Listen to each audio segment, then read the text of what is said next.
कि तू अब और कितनी नीचता पर उतरोगे तुम? कब समझोगे कि तुम अपने निकृष्ट आचरण से स्वयं अपनी मृत्यु का मुख खोल रहे हो?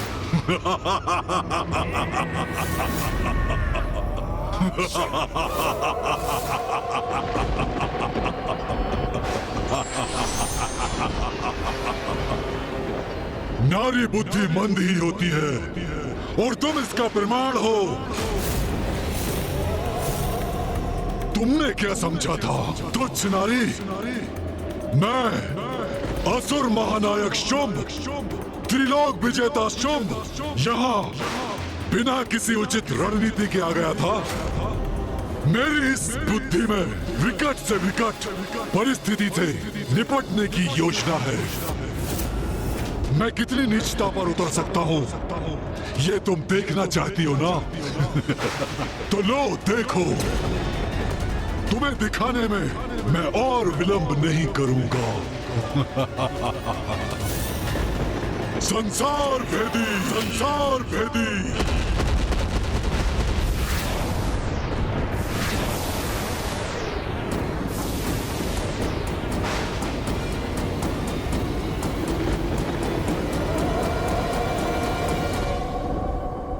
क्या हुआ नारी? मैंने तुम्हें उलझा दिया ना? क्या सोच रही हो तुम? मेरे असुर सैनिक मुझे छोड़कर पलायन कर रहे हैं? नहीं नहीं नहीं नहीं देवी, मेरी रणनीति है ये। थोड़ा धीरज रखो, सब कुछ ज्ञात हो जाएगा तुम्हें। तुम ऐसे चक्रव्यूह में फंसा रहा हो कि मुझे चुनौती देने के अपराध में तुम बहुत पश्चाताप करोगी, बहुत।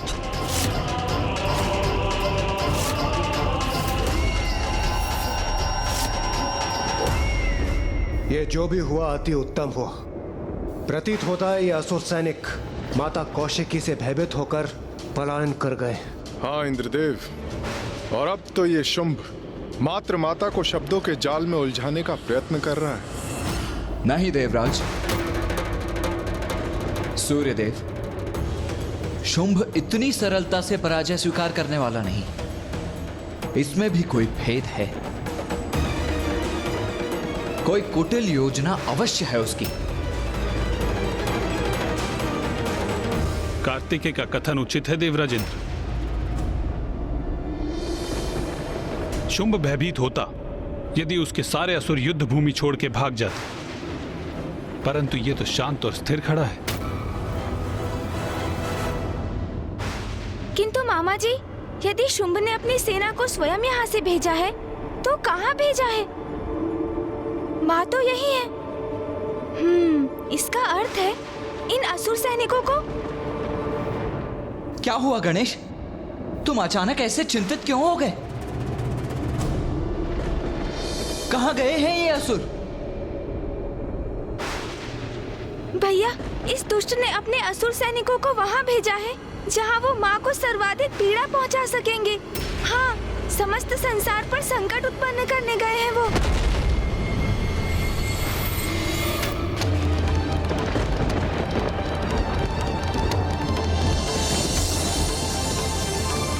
ये तो सर्वथा अनुचित है।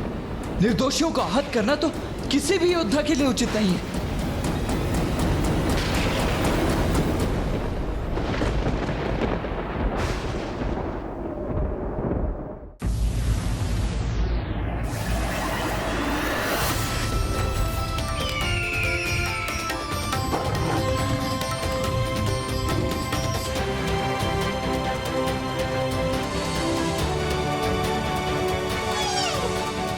मृग, मृग,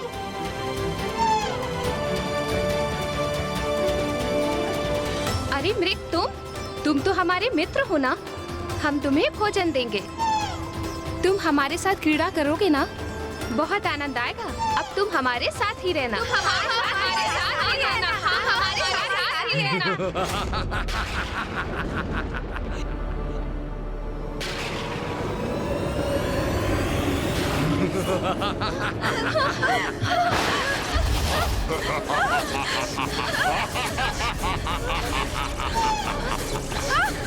ओम नारायणी नमः, सूर्य नारायणी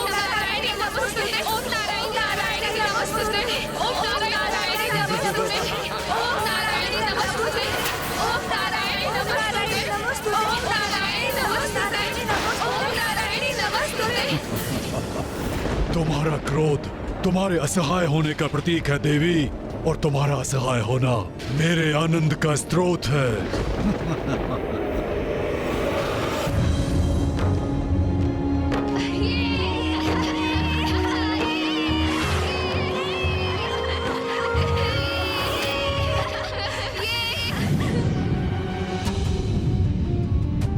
अरे ये कैसी भयंकर ध्वनि है?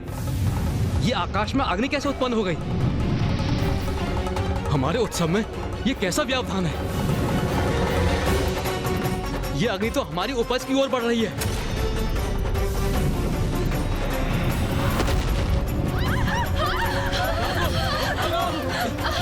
जल लाओ, बुझाओ अग्नि को, शीघ्रता करो, बुझाओ।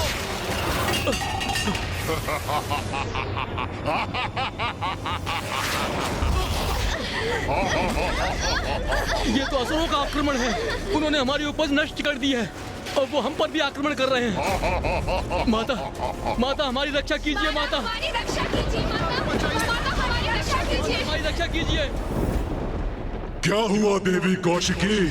मेरी इस चाल से तुम स्तब्ध हो गई ना? मैंने उचित स्थान पर वार कर दिया ना? अब इसने वो अपराध किया है जो सर्वथा अक्षम्य है। नीचता की पराकाष्ठा है ये। जगत भर में उत्पन्न होती अपनी संतानों की चित्कार सुन रही हो ना तुम? उनकी पीड़ा का तुम्हें आभास हो रहा है ना? अब तुम यहाँ मेरे सैनिकों से युद्ध करने के लिए स्थित हो, और मेरी शेष सेना ब्रह्मांड के प्रत्येक भाग में पहुंचकर तुम्हारे संतानों को बंदी बनाकर प्रताड़ित कर रहे हैं। माता हमारी रक्षा कीजिए। माता, माता हमारी रक्षा कीजिए। रक्षा कीजिए माता हमारी रक्षा। जगत जननी कहलाती हो ना तुम? अपने संसार की रक्षा करती हो ना तुम? तो मैंने अपनी शक्ति से तुम्हारे संसार पर ही प्रहार कर दिया है। और ऐसा कर अब तुमने स्वयं को प्राण घातक आघात का भागी बना लिया है। दुष्ट शुंभ, कहो देवी, अब क्या करोगी तुम? यहाँ रहकर हमसे युद्ध करोगी या अपनी उन निरीह संतानों की रक्षा करोगी? क्योंकि एक साथ तुम दो कार्य नहीं कर सकती।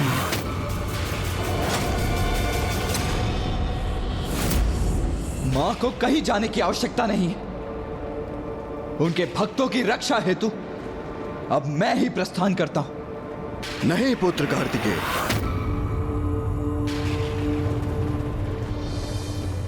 शुंभ ने एक बहुत भयानक भूल की है। एक नारी को नहीं, एक मां को चुनौती दी है उसने। अपनी संतानों की रक्षा के लिए मां किसी भी सीमा तक जा सकती है, जिसके लिए उसे किसी की सहायता की कोई आवश्यकता नहीं। किंतु पिताश्री, यही तो स्थिति की विडंबना है। माँ यदि यहाँ रहकर शुंभ से युद्ध करेंगी तो वहाँ अन्य लोकों में असुर सैनिक निर्दोष जीवों को कष्ट देंगे, और यदि वो यहाँ से प्रस्थान करेंगी तो इसे शुंभ अपनी विजय समझेगा। माँ एक ही समय पर सभी स्थानों पर कैसे उपस्थित होंगी? तुम्हारे प्रश्न का उत्तर तो तुम्हारी मां के पास ही है पुत्र। एक बार अपने संतानों की सुरक्षा सुनिश्चित कर ले तो निशुंभ का अंत भी निश्चित है।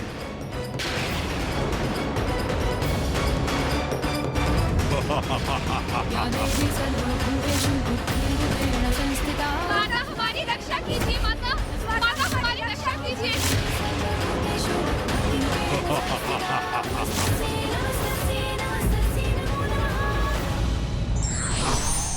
मिथ्या शक्ति का अभिमान व्यक्ति से भूल करवाता है, जो उसके पतन का कारण बनता है।